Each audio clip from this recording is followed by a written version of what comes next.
Tout commence en 2005.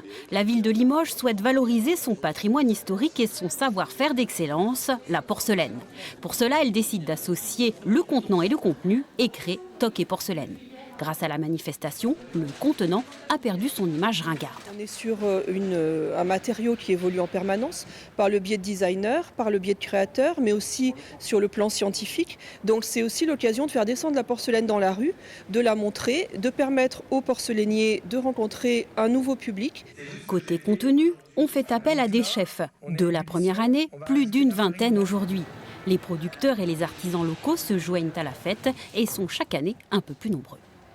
Moi, je trouve que c'est sympa. Limoges se bouge bien pour faire vivre, quoi. Et nous faire vivre aussi. Depuis 2015, la manifestation a pris une nouvelle dimension.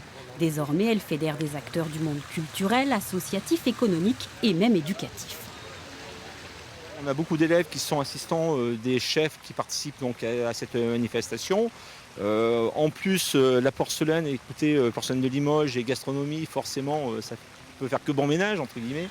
Pour aller encore plus loin, Limoges a décroché en 2017 le label Ville créative de l'UNESCO. On a créé des liens avec des villes créatives.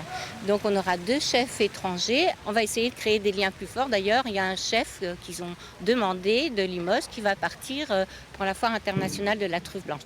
Résultat, 30 000 visiteurs lors de la dernière édition. En 14 ans, Toc et Porcelaine est devenu un rendez-vous convivial pour les Limougeaux et un socle de l'économie touristique internationale que Limoges espère développer.